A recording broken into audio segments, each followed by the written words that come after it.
Good morning, everybody, and welcome.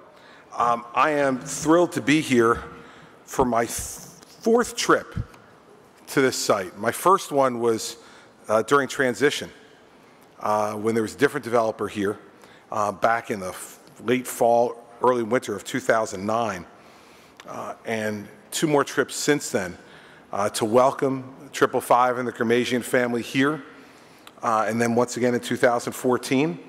And now we're here today as the work has really begun in earnest. So let me first start off by thanking 555 and the Ghermezian family. We have had a number of different twists and turns in this project. And one of the things that wasn't mentioned was the negotiations we went through with the Giants and the Jets, which ate up just about everybody's Christmas in one year, 2012 I think it might have been, or 2013. The years are now coming into each other. But all of those efforts that we made were about getting to today, getting to a point where this project was fully financed, which it is now, and is in a place where it's going to create not only the construction jobs for the men and women that are here today and all the ones that are to come, but also for the jobs that will be created by all of this as we move forward. And this is fully complete in 2019 and ready to operate for what I'm confident will be millions of visitors who will come here over the course of this project. So I want to start off with a thank you to the Ghermezian family and 555.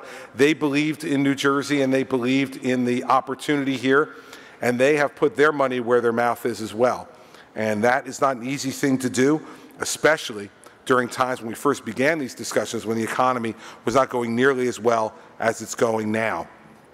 And so we're thrilled for the Ghermezian family to be here and to be our partners and to have the stick-to-itiveness to gone through this during all the difficult times that we had. I want to thank the folks at the Sports Authority, Mike Ferguson, the chairman, Wayne Hasenbaugh, the CEO, and all the members of the Sports Authority commissioners who are here. I thank them for their partnership in all this. Obviously, Chairman Hansen and his volunteer group who have put in an enormous amount of time on all the different projects that John mentioned when he was up here. None of that would have been able to happen if it wasn't for John's leadership and the leadership of the other folks who are on this commission, and I'm deeply indebted to them. Also to the members of my cabinet who are here, who have been integral in making this happen, and their predecessors.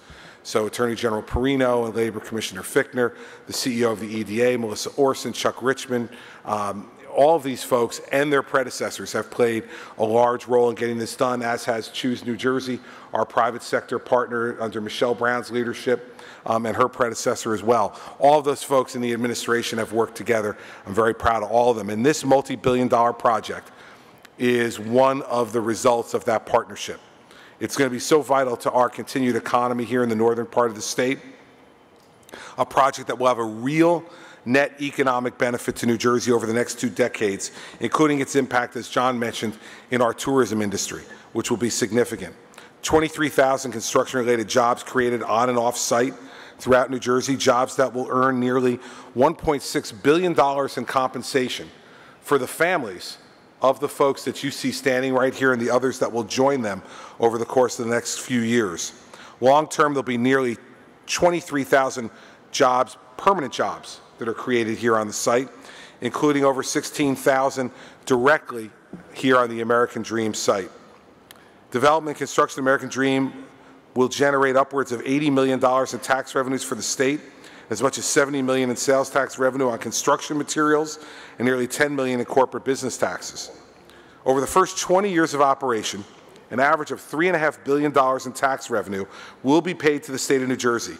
That's a 9-to-1 return on our investment of our $390 million in ERG grants approved by the EDA. It's a good deal for 555. It's a good deal for the taxpayers of New Jersey. These revenues include over $2 billion in sales taxes and over $1.5 billion in corporate business taxes, income tax, as well as hotel tax and occupancy fees as well. So after this project languishing during previous administrations and a few bumps along the way on our own, this project is progressing vigorously, and a new completion date is scheduled for March of 2019, And I'm thrilled to come up here as a private citizen at that point and see the results of the hard work that this administration has put in with our partners. The best part for me is this going to be built by New Jersey workers and New Jersey contractors. You see some of them here today. Help to continue to grow our economy in ways that will be very important to the families of our state. And as John mentioned, in the end, that's what this is all about.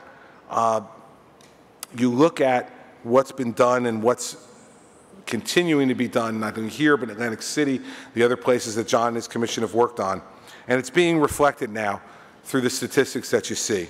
We saw that last week.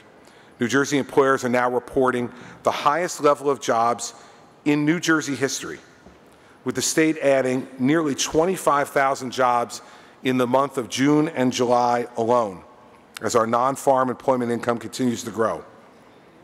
And again, I was asked this when we were at the incubator a few weeks ago about why folks don't know about this. Well, again, I think the coverage of last Thursday and the jobs report, the revision up of our June report, our July report shows again, there's not nearly enough coverage in my view of this. We need to let the people of New Jersey know that the economy in this state is now booming. 9,800 jobs in July. We now have over 4.13 million people in the state of New Jersey employed, more people than at any time in the state's history. And the majority of the July gains occurred in the private sector, which grew by 7,300 jobs, as private sector employment in New Jersey is now 77,700 jobs higher than the peak employment level that was reached before the last recession. So not only have we recovered all the jobs from the last recession, but we're now nearly 78,000 jobs higher than we were at the peak before the last recession. From July of 16 to July of this year, private sector employers have added over 50,000 jobs. And since February of 2010, the first full month of us in office, 325,700 private sector jobs have been added to New Jersey's economy. Our state's unemployment rate is now at 4.2%, which is 5.6 points lower than when we started in 2010, and it remains below the national rate of 4.3%. And our rate in New Jersey, again, because lots of people like to make comparisons to the rest of the region, so let's make those comparisons. Our 4.2% unemployment rate remains lower than Pennsylvania, which is now at 5%, lower than Connecticut, now at 5%, lower than Delaware at 4.8%, lower than New York at 4.7%, and lower even than my friend Charlie Baker's unemployment at 4.3%, which I loved calling him last week and giving him a hard time about that. Equally important, optimism in New Jersey about getting a job is higher than it is across the whole country. Our labor participation rate, the number of people who are actively looking for work, is higher than the national rate. And so not only are jobs being created in New Jersey, but those jobs are creating optimism among those who have been chronically unemployed as well. And these developments have happened across all of the major private industry sectors. Leisure and hospitality, always important in New Jersey, saw large gains. Professional and business services saw large gains. So did the financial services industry, trade, transportation, and utilities, and of course construction, which will continue to see gains, I suspect, over the course of the next number of months, not only because of a place like American Dream ramping up from 600 to 3,000 construction jobs, but also because of the Transportation Trust Fund and the continuing pushing out last year, the single highest year of state investment in road, bridge, and mass transit construction in the state's history. And that is now going to be even larger in 2017. All of this contributes to the fact that I've heard from labor leaders across the state that they are either at full employment or near full employment for their members. I can tell you that is significantly different than when I traveled the state as a candidate for governor in 2009 and saw thousands of men and women who were out involved in campaign activities.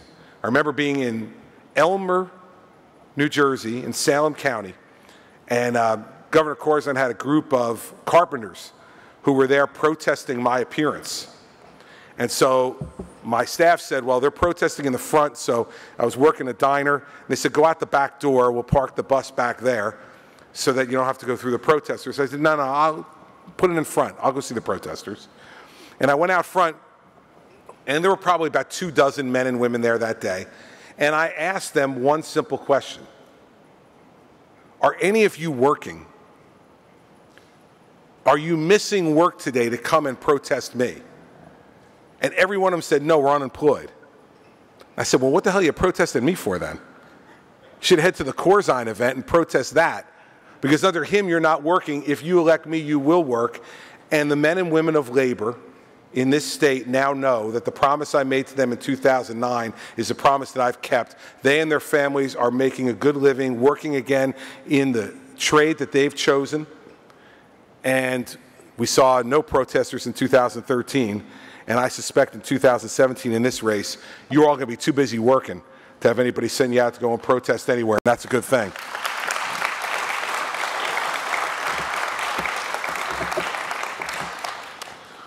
We're in the midst of an election campaign, and I know during those times that everyone on both sides want to say they're going to make things better, because if you weren't trying to make things better, why would you run in the first place?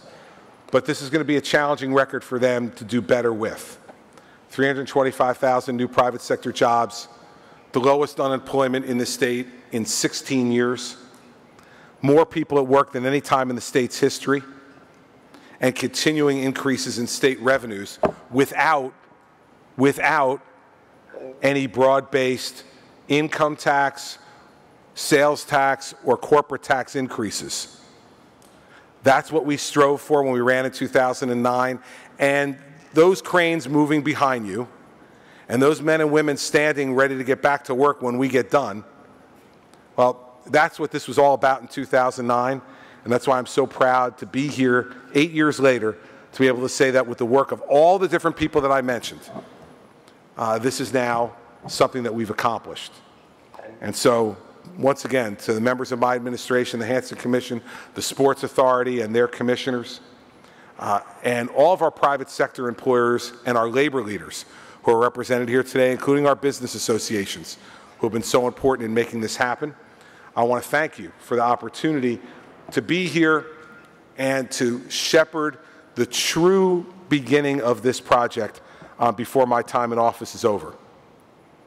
And I look forward to the next governor, whoever that is, to be here in March of 2019 to cut a ribbon with the Gramasian family, to open up this facility and welcome millions of people, not only from this area, but from all over the world, to come here and to enjoy the vision that Paul showed you on the screen behind me, and that will be an even bigger part of New Jersey's landscape as we move forward into the next decade of growth and opportunity for our state.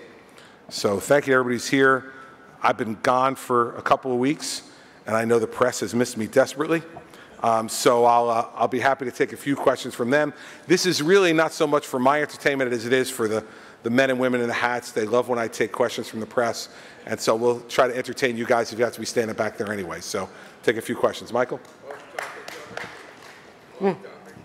Why would I ever think that there would be any question on topic, Michael? Go ahead. Sure. You said a lot, so we have what you said. Sure. You might even report it. I wonder what your feeling is about President Trump's statement that's getting so much attention about both sides being to blame in Charlottesville. Well, I made myself, I think, pretty clear from vacation about the conduct in Charlottesville having been reprehensible, and that all leaders must speak out clearly on this against white nationalists, against white supremacists, against neo-Nazis. This is unacceptable. And I think, in my view, that the president's comments about both sides were a mistake. And they shouldn't have been said. And I certainly wouldn't have said them, and I don't say them today. I don't agree with them, and I don't adopt them. The people who wanted to cause violence in Charlottesville were the neo-Nazis and the white supremacists who came there to cause violence. And the very underpinnings of their philosophy, if you can call it that, is the use of violence based upon bias and prejudice. And that's unacceptable in our country, Michael. And as the governor of the most diverse state in this country, it's abhorrent to me, the conduct of those people. And I think the president's remarks about both sides were a mistake. and I don't think he should have said them. And, you know, in the end, people in public life say things all the time that are mistakes, but they have to pay for that. I think that anybody in public life who asks for forgiveness should be forgiven, sure. Yeah, I think if you ask for forgiveness and you do so sincerely, you should be, because I know the president. I've known him for 15 years, and I know that the president is not a racist, and I absolutely believe that. But it does not excuse the statement. The statement's just wrong. There aren't good people on the neo-Nazi side. There is not a moral equivalence between those who oppose neo-Nazism, those who oppose white supremacy, those who oppose fascism, and those who engage in it and support it. There's not a moral equivalency there. And so that, I think those comments were wrong. They were a mistake. But in the end, the problem I have with it is I don't think that equates. In fact, I know it doesn't equate to the president being a racist. That is not true. And I know that personally, and I would continue to stand behind that. But it does not excuse the statement. What do you think the president should do to make this right? I'll talk to the president about that. And as always, with my advice to the president, I'll keep it between me and the president. Governor, we've had this president for 8 months now. It's still early in his presidency, but I think the public has probably gotten a good snapshot of how he's continued. Do you think that he's up to the moral task of being president? Yeah, I think he's up to the job. I do. I think he's up to the job. But again, that doesn't mean that you can't get better and learn on the job. I said this all along, and I said it when I was running against him. You know, it's a pretty tough place to start your elected career in the Oval Office and the presidency. And I think that the president's learning that. This is a tough level to begin with, to have your first elected position be the scrutiny and the pressure and the responsibility of the presidency of the United States. But I have not lost faith in the president's ability to be able to lead, but he's got to learn. And I don't think that shows weakness. I think that shows strength. Your willingness to learn, your willingness to acknowledge that you don't know everything, your willingness to acknowledge that you can learn from mistakes you've made and by watching others, to me is a sign of strength. I've known this president to be a strong person, and I'm hopeful that he will grow in the job and continue to get better. So I still have confidence in that, and you know, unless proven otherwise, I'll continue to. But again, as you said, Dustin, it was 7 months yesterday, right? Today's the 21st, yeah, 7 months yesterday. So, given all the breathless coverage and some of the drama, it may seem like a lot longer than 7 months, but it's only 7 months out of 48. So there's a long way to go in this presidency, and I have confidence in the president. Don't know. Don't know. Have not spoken to him since then. As you know, I was on vacation, and so I didn't speak to the president. I was watching it as everyone else was, even from more of a distance, and maybe with a little bit less of the intensity that was going on here. But I don't know. I haven't spoken to the president about it, and even if I had, I wouldn't tell you, because our conversations are private ones. Yeah, Elise.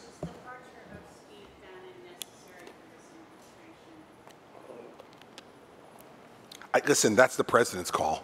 I have no idea. I haven't worked with Steve since the campaign, and so I couldn't tell you how Steve operated inside the White House and what role he played or didn't play. So it would be impossible, at least, for me to answer that question, whether it's necessary or not. The president obviously made the decision that his departure was something that would be a positive for the administration.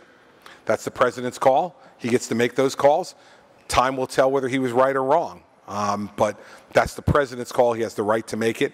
He has the right to pick his staff and to dismiss his staff, depending upon his own satisfaction with their performance.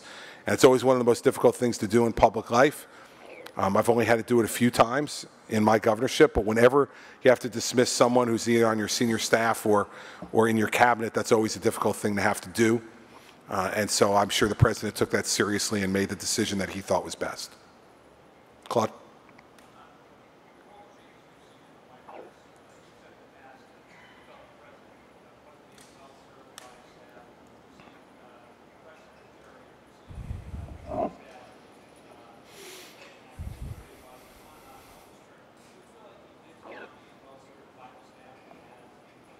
time will tell. They're pretty new, right? I mean, so like General Kelly's been there, what, like 3 weeks now, I think? I think I was there his first day on July 31st. So I think it's a little bit early to judge General Kelly as Chief of Staff and some of the other folks that are going to be, I'm sure, brought in by General Kelly over time. The fact is, though, I think over the first 7 months, as I said many times, I don't think he was well served by his staff, and I think the structure of the way things were operating was faulty and was leading to him not being well served. We made very clear during our transition and our transition report to the President-elect that we truly believed that having a singular Chief of Staff who everyone in the White House reported to other than the President was the only way for that structure to work appropriately. It appears from reports that I've seen that that's the structure the President is now moving towards with General Kelly. If that's the case, I think he will be much better served by that structure. And if General Kelly picks good people to fill the spots that need to be filled, then and they all report through him, and only he reports to the President, then I think the President will be better served as well. So I think, Claude, as I've said before, this was not only a personnel issue, it was also a structure issue. And I think it was a bad structure from the beginning, and I think it proved to be so, and has not served the President as effectively as it could have if he had gone with a different structure. Governor, it was reported over the weekend that you're no longer in the running to be the afternoon host of WFAN. Is that true, and how do you feel about it? Yeah, it's true because I took myself out of it before I left on vacation. About 3 weeks ago, the management at WFAN called me and asked me to do some additional shows with some different co-hosts than the ones that I had worked with so far. In that interim period, I also have been approached by a number of different people about other opportunities that might be available to me as I depart the governorship. All that being considered, it was pretty clear to me that this was not something I wanted to do on a full-time basis when I left the governorship. And so I thought it was only fair to make that clear to management by declining to do any more programs with any other hosts, and to tell them that I wasn't interested in any full-time position at the station. I did that almost 3 weeks ago. It was right before I left on vacation. And so the report that came out in the Daily News was no surprise to me because I had taken myself out of the running for any position there on a full-time basis, but it was incorrect in terms of what was done. I communicated to them that I didn't want to be considered and declined their request that I do any more shows with different co-hosts there. No, as I said yesterday, if Craig asked me to, Craig is a friend for a long time. If Craig asked me to come in and fill in for Boomer, I've always done that purely for the fun of it. I mean, obviously I'm not getting paid for it. I can't be paid for it. But I'm doing it just for the fun of it because of my relationship with Craig and my love of sports. And so to do that, I think I wind up doing it 6 or 8 times a year over the last couple of years. Now, it's a fun thing to do, to go in. Craig's a fun guy to work with. So I'll continue to do that if they ask me to do it, and I'm available to do it. But this was different. This was about them wanting to try me out with other people to get a handle on whether I'd be a good partner for some of these other folks. And once they wanted to go down that road even deeper, when in my own head I decided this is really not what I want to do on a full-time basis when I leave, I thought it would be unfair of me to continue to do that and just to let them know that I didn't want to be considered. And that's what I did, like I said, almost 3 weeks ago. Well, stay tuned, Michael. Stay tuned. You know, we'll have, there's been a number of interesting things that I've been approached about, and I have about 5 months left in this job, and I'm going to use those 5 months not only to do my job every day, but to consider other opportunities that are presented to me, as anybody would who is no longer able to keep their current job. This is not discretionary on my part. On January 16th, there will be a new governor. I will not be permitted to stay in the job based upon constitutional term limits. So I'm going to be needing to have another job. I'm not John Corzine. I'm not independently wealthy.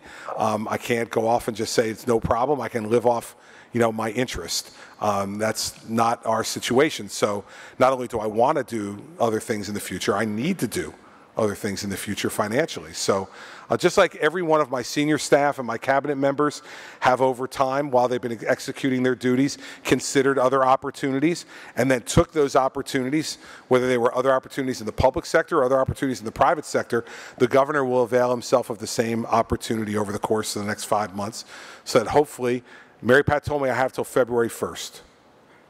She can put up with me at home for 2 weeks. But after that, she's like, you got to be working somewhere. I can't put up with you being home all the time. So that's what we'll try to do. How was my vacation in Italy? It was fabulous. And the best part of it was that 5 of the 6 of us were together.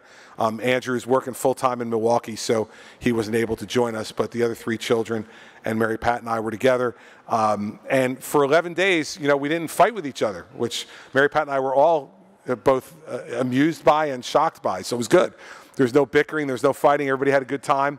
We enjoyed ourselves, and it was the longest that I've been away with them in one straight shot since I've been governor. And so it was really good to be away for that period of time and to have time to enjoy it with them. We got home on Friday, and Sarah left at 6 a.m. Saturday morning to go back to Notre Dame. Her classes start tomorrow. So it was important for us to try to squeeze it in during that period of time before she had to go back to school, so that it could be 5 of us rather than 4 of us. So we had a great time. Thanks for asking. What cities were you in? Let's see, Michael. I was in Taormina, Messina, Palermo, and Rome.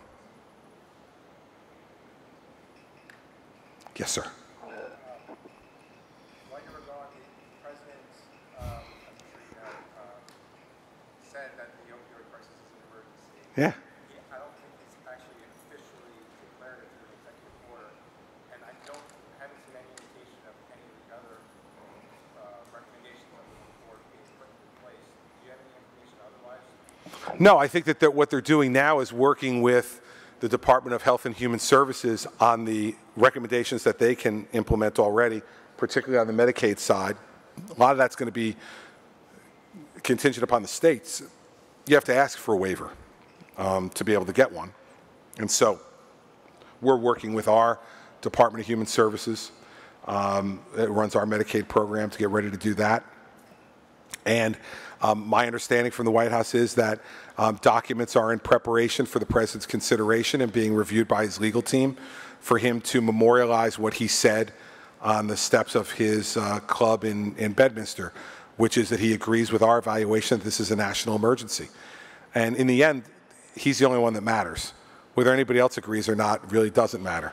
The president believes it's a national emergency.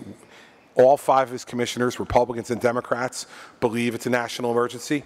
But more important than that, Dustin, families across this country know it's an emergency. And we need the government to act. We're continuing to work, and I'll be doing some travel over the course of the next 4 weeks or so to put a spotlight on some of this with some of the other members of the commission, to put a spotlight on exactly how the recommendations we've already made would help to deal with some of the problems that are going on in the country regarding opioids and other drug addiction across our country. Oh, my goodness. You tended to be optimistic all throughout, but you tended to be pessimistic. Was there a low point? When was a high point? Listen, the low point was when I got here, right? Because we didn't have a developer, and the thing was just sitting here, and it would have been an enormous amount of money to knock it down and dispose of it. And so we were kind of, stuck in between of the failure of past administrations and past developers. But, Mike Ferguson became the chairman of the Sports Authority, and he worked with John Hanson and his commission to go and try to find the best developer we possibly could. I think the high point for me was when 555 agreed to do it. If you look at their track record at the Mall of America and the West Edmonton Mall, we knew these were serious people who knew how to create not just a shopping mall, but a destination where people would travel just to go there and see what they've done. So probably the high point for me was when the Kermasian family decided that they were willing to be the developer. The low point was coming in and walking through here. I remember the lieutenant governor and I coming here, and I think the previous developer was still on site at that time, and they wanted to give us a tour. And they turned on the snowmaking machine and the snow slope and the chairlift, and and it was freezing in there, and trying to like impress me and the lieutenant governor about the chairlift and the ski slope. We weren't that impressed, and I concluded at that point that we were in a bad place. That developer eventually walked away from the project. So the high point for me was the Gramasians came in, professionals who had a track record of success on projects of this scope. You know, part of what I've become impressed with in dealing with 555 over the last 6.5, 7 years has been their understanding and appreciation of both the perils and the opportunities of a project of this scope. And I think the failure of the previous developers was that they always were looking at the opportunities but never understood the perils. And believe me, negotiating with the Gramasian family over the course of time, I can tell you, they understand upside and downside. And they're very good at giving a good evaluation of that, a fair evaluation of that. And the other low point would have been negotiating with the teams. I see Attorney General Perino nodding his head. He was my chief counsel at the time. And that was a week or two of some of the most frustrating conversations I've ever engaged in the 8 years here. So that was probably a co-low point. But eventually we got to the right place because the Gramasians and the teams ultimately came to an accommodation that they both could live with. Other questions? Yeah. Senator Menendez's trial is about to start pretty soon. I was hoping you could speak a little bit about what you think his contributions have been. Senator Menendez's contributions? Well, listen, let's start off by saying that the senator and I have frequently disagreed on how to approach public policy. So, but that doesn't diminish the fact that this is someone who has committed most of his adult life to public service, and someone who I think on issues of foreign policy, he and I have agreed a lot more, and I think his contributions there have been significant.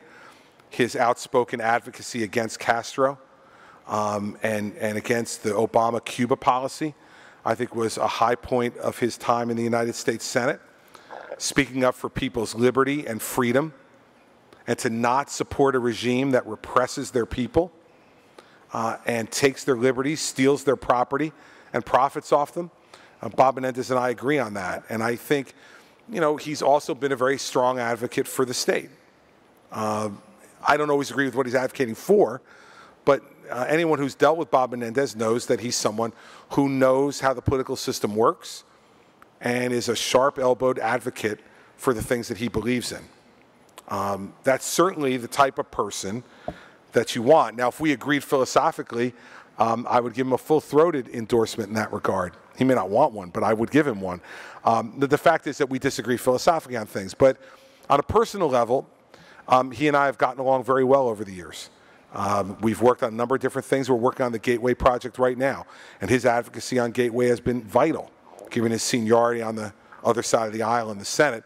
And so his advocacy in that regard is very, very important, as has been Senator Booker's and Congressman Frelinghuysen's. So, you know, he's about to go through a trial.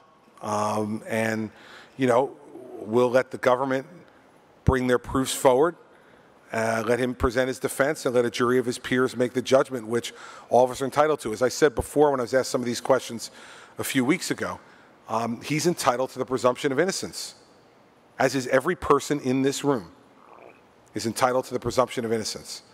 And Senator Menendez is entitled to that presumption, and it's up to the government. And I understand this better than most in this room. It was my obligation for 7 years to be the person who brought cases against folks in this state and had the burden to prove beyond a reasonable doubt to a jury of your peers someone's guilt. Unless and until that happens, Senator Menendez deserves the presumption of innocence. And so we'll see how the trial goes. I know jury selection starts tomorrow. The trial is supposed to start in the beginning of September. We'll see how it goes. But he and I have always gotten along on a personal level quite well. And we have not allowed, for the most part, our philosophical differences to impede our ability to work together. And that's certainly been the same with Senator Booker. And so That's what you got to do when you're governor of New Jersey. You got to work with everybody. I've done that at the state level, and I've done it on the federal level as well. Governor, it's been reported that Craig Carpenito, your former attorney, being considered or a front-runner for the U.S. attorney position in New Jersey. Do you have any update on that? Any information? Now, I don't work in the White House. You'd have to talk to them about it. That's the president's nomination to make. All I'll say about Mr. Carpenito is that he worked for me for a number of years when I was U.S. attorney, and he's an outstanding lawyer and a good person. But these calls are the president's calls, not mine. Other questions? We're done? Nope. Okay. Claude? Yeah. Just speak up a little, Claude, hard.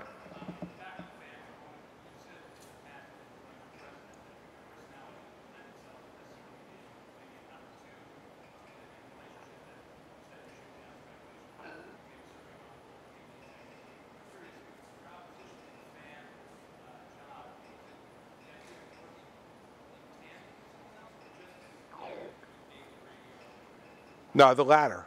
The latter. I just decided that I didn't want to spend 25 to 30 hours a week on the radio talking sports. I mean, I enjoy it. I like it. I'm a sports fan, as you all know, but I just decided that's not what I wanted to do with the next part of my career. And so that was really it. It was nothing about being in tandem with somebody that, I have no problem with that. In fact, I probably prefer it, to tell you the truth. 5 hours on the radio by yourself is a lot to be talking all yourself. So it'd be good, and I like the dynamic, and I enjoy being with Craig. I think he and I have a good time on the radio, and he spends 4 hours trying to get me in trouble, and I spend 4 hours trying to stay out of trouble. So that's, it's a pretty decent challenge with him. But no, it's not the tandem thing, Claude. It's much more about, I just decided this wasn't what I wanted to do. And so, it's like I tell my kids about internships they do over the summer. Internships are as much about deciding what you don't want to do as they are about deciding what you do want to do. And so, I made the decision it's not what I want to do, and that's why I informed them of that. And, as far as I was concerned, that was not something that we ever needed to really release publicly, but since someone decided to start leaking, I had to address it publicly. So the president's infrastructure panel has been disbanded. There's suggestions that it won't cover half the cost of the gateway. Are you worried at all? I haven't gotten that suggestion from anybody. I don't know where you got the suggestion from that they won't cover half the cost of Gateway, but I have not gotten that indication in my conversations with the president, in my conversations with members of his senior staff, or in my conversations with Secretary Chao. All I've gotten is incredible enthusiasm for the federal government about the project, and that they understand that this is the single most important infrastructure project in the country. The president has said that. Secretary Chao has said that. So, no, I don't have any indication of that at all. In fact, as you've seen, every step the Trump administration has had to take to move the project forward, they have done. And Rich Bagger, who's the chair of the Gateway Development Corporation, I met with him right before I left on vacation, and he's very enthusiastic about the fact that the administration has done everything we've asked them to do in terms of sign-offs, and we're getting ready to put out to bid the first part of the project. So all that is incredibly positive. And for those of you who know this project, the first part of the project will be the bridge. And that bridge is part of the reason that causes delays up and down the Northeast Corridor, because it's a bridge from the early part of the last century. That's one of those bridges that swings open and then swings back closed. And sometimes it doesn't close. And then they got to go and do it manually. And it causes delays. So getting that bridge portion of it done is not only good for the Gateway project, but it's great for the Excella as well, because they're going to be able to have much better on-time performance when they have a state-of-the-art bridge there. And that project is getting ready to go out to bid, I think, in September. So and that wouldn't have been able to be done without the Trump administration's approval. So I've seen nothing but positive on that, and I believe that project is going to be done. And I'm hoping that we can get all of the appropriate fundings and signatures in place before I leave office.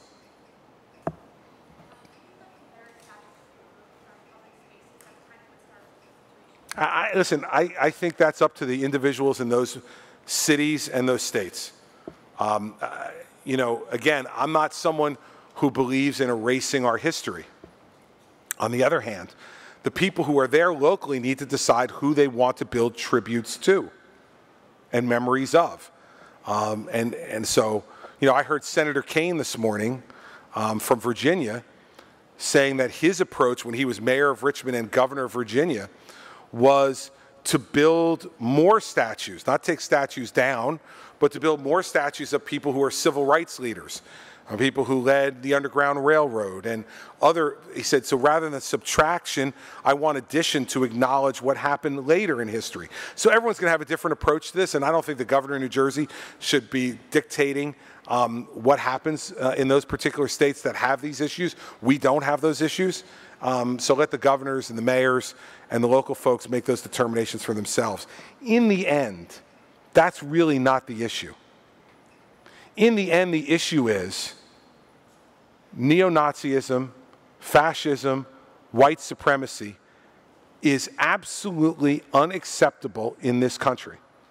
And that everyone needs to speak out and not allow any moral equivalency to those folks.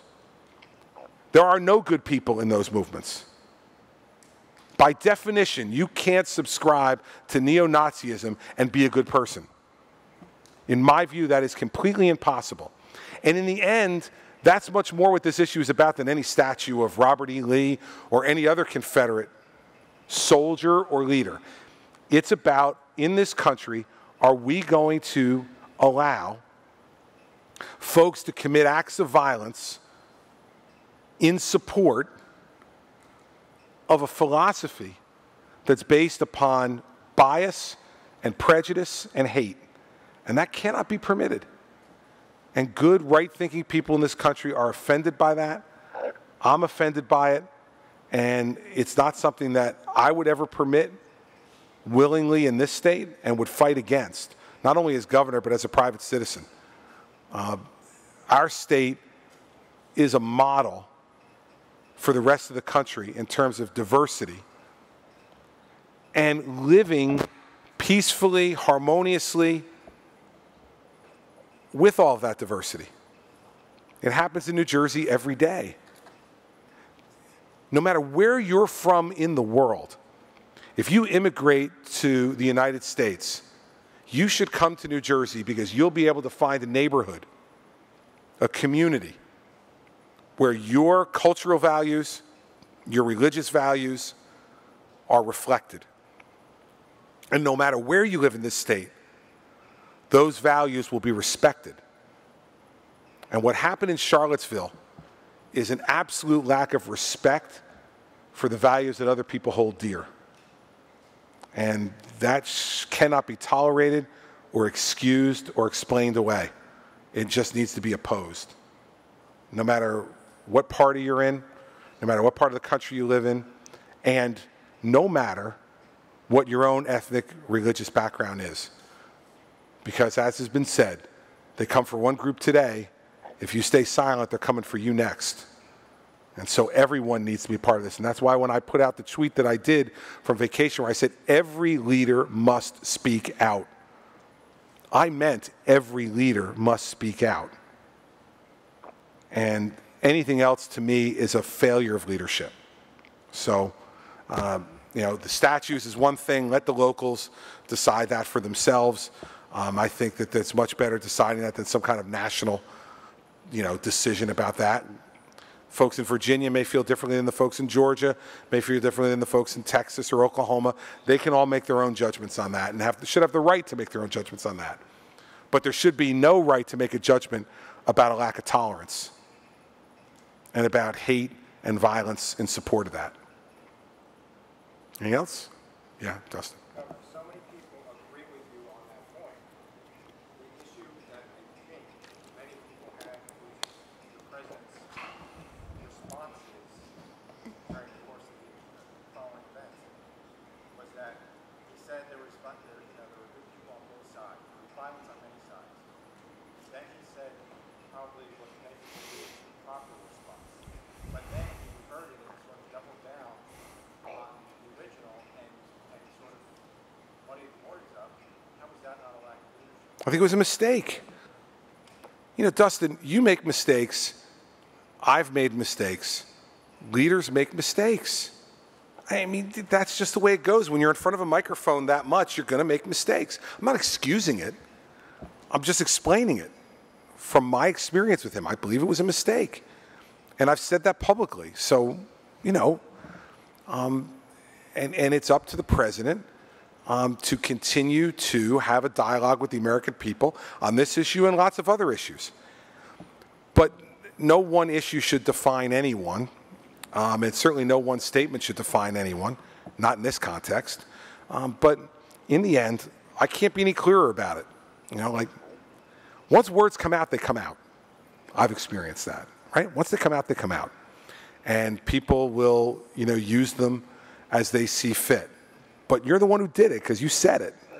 So you have to be responsible for that, but it doesn't mean that you can't come back from that. And let's remember, the president did say many, many good and right things in his talk on Monday. And I don't think everything that he said on Tuesday erases what he said on Monday. I don't believe that because I know what he believes in his heart. So I know the president's not a racist. And that's really one of the key issues here.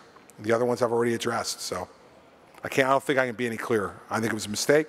I don't agree with it, but you know, it doesn't mean that it's the end of our relationship or the end of the world. But he's going to continue to be tested as a leader, as we all are. And the American people will continue to judge you. And you have to live with those judgments even when you think they're unfair. It's part of public life. Yeah.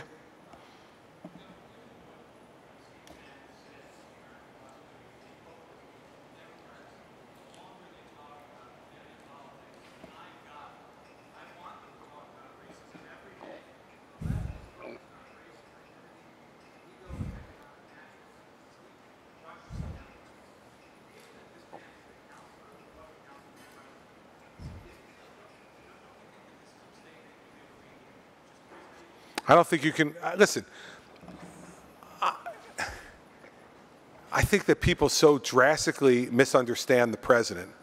Anybody who thinks that you can put words in Donald Trump's mouth just doesn't know him. Believe me, I've tried. You can't. So you guys can make whatever judgment you want to make about Steve Bannon and what Steve Bannon has said. That isn't about a judgment about the president. That's a judgment about Steve. You guys can make whatever judgments you want about Steve. He's a public figure as well. He's said certain things publicly. He'll be judged based upon what he says publicly or not. But you can't equate everything that someone's advisor says to them. And I've lived with that over the course of time.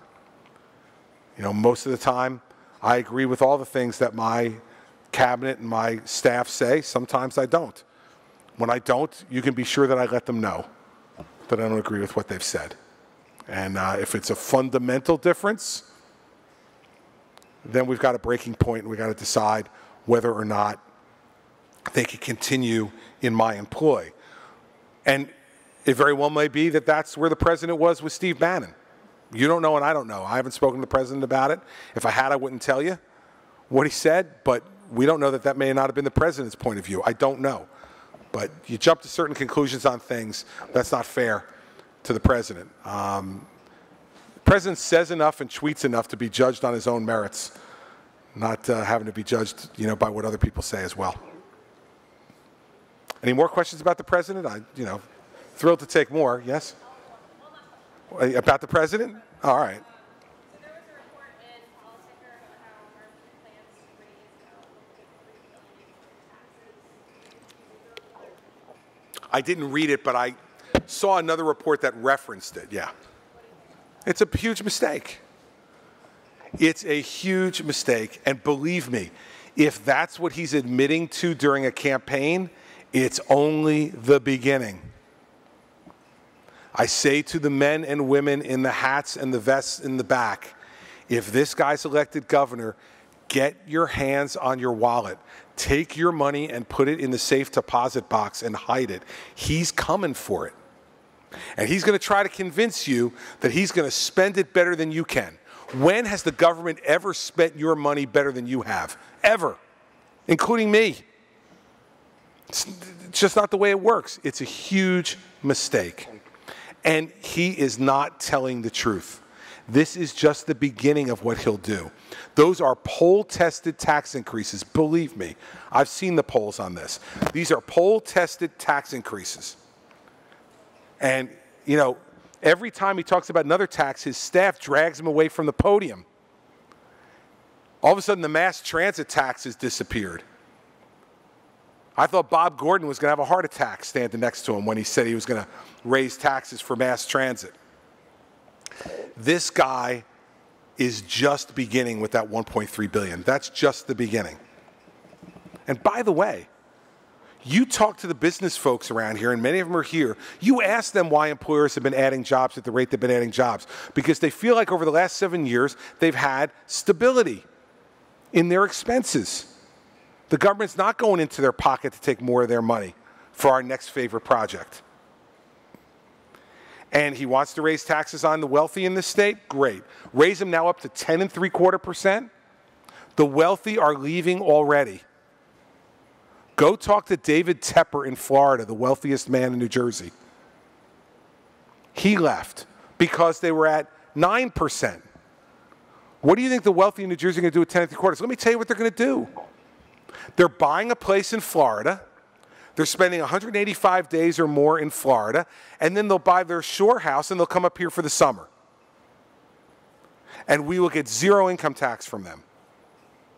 That's what will happen. He says $600 million from the income tax. It won't even be close to that because people will leave. And, you know, every year people are leaving under the current cost structure that we've maintained flat from an income tax perspective, down from a sales tax perspective, down from a corporate business tax perspective from when we came in, and property taxes up an average of 2.2% over 7 years, when those property taxes have been up 7% over the 10 years before. Here's another tax he's raising that he didn't talk about in the $1.3 billion. He is opposed to the extension of the interest arbitration cap. No one's asked him about that yet. All the reporting I've seen you guys do on this race, no one has yet asked him, or at least hasn't been reported, what's his position on the interest arbitration cap, which sunsets on December 31 of 17.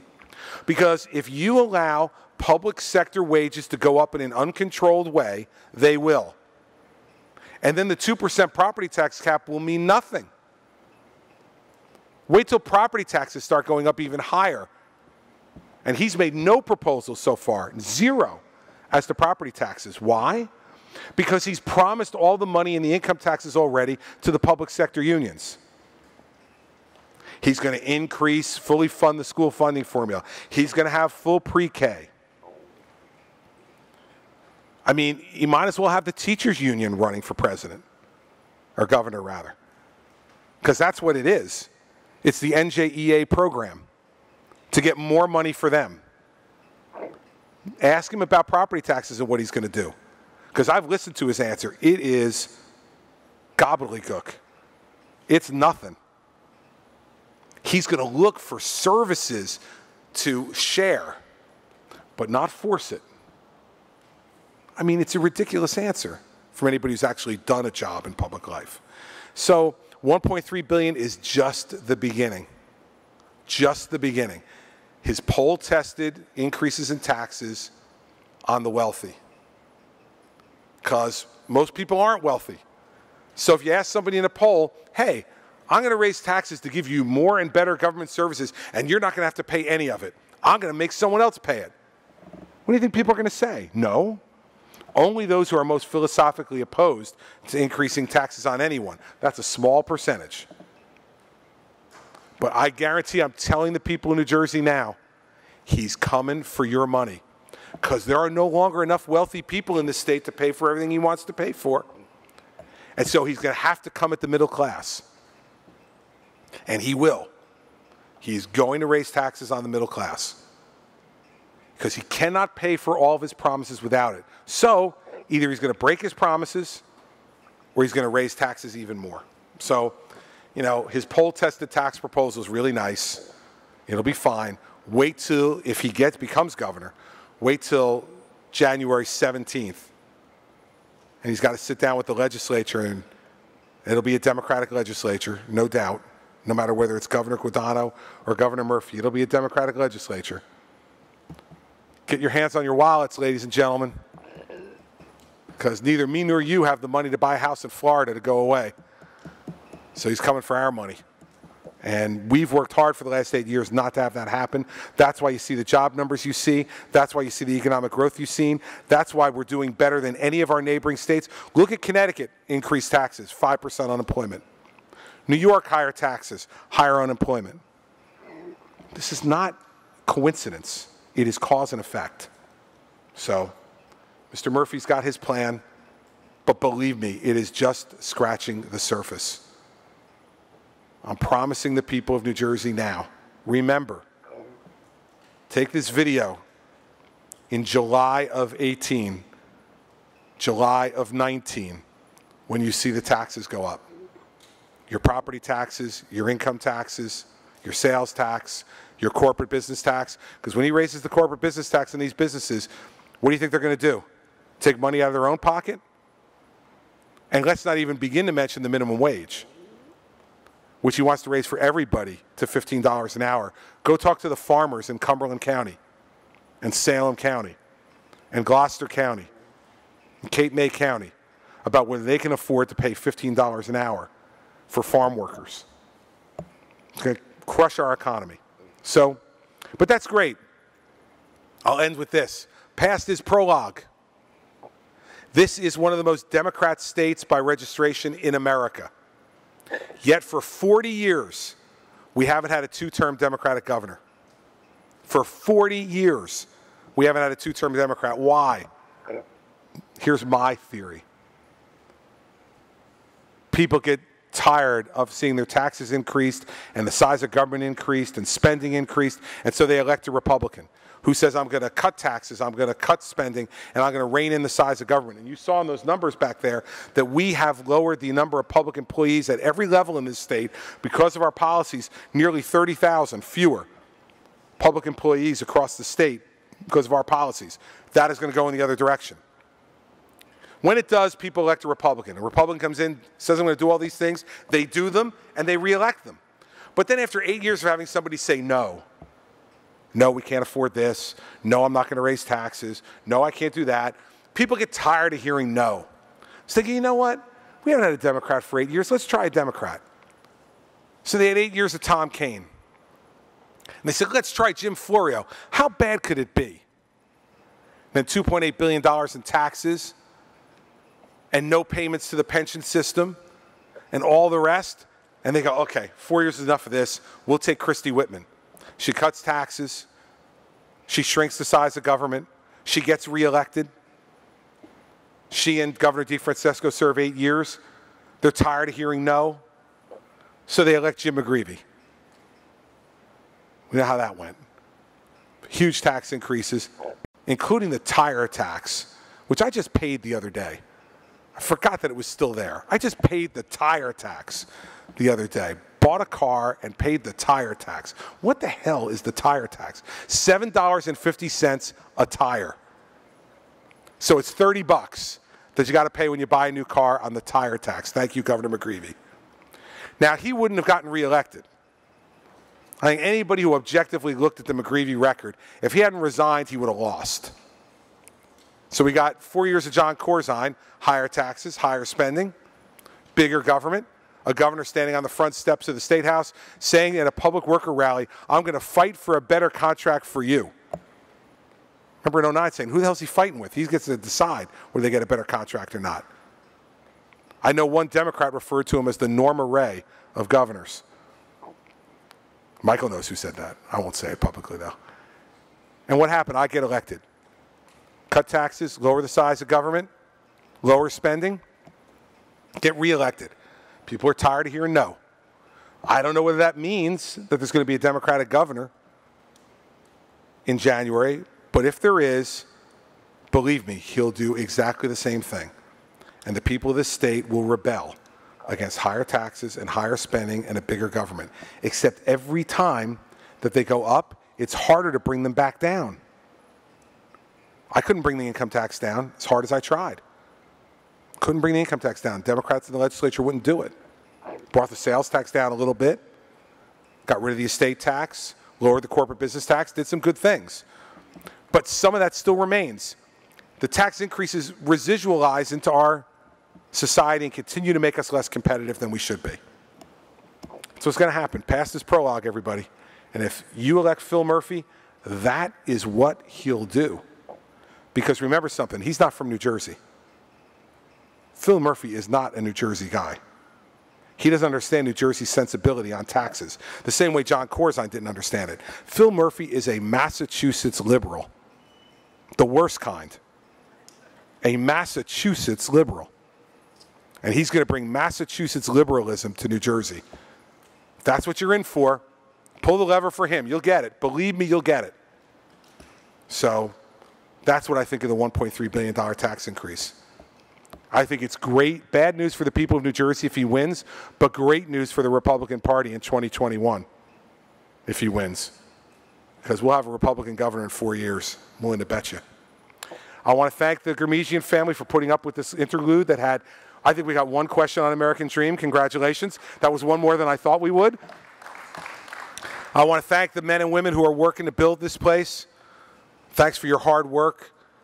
Thanks for your family's hard work as well in this state. I'm proud to be your governor, and thank you to the cabinet members and the senior staff who are here and the folks at the Sports Authority. You all did a great job. You're all part of today. We all work, as I do, for John Hanson. So, John, thank you very much, and we'll see you all soon.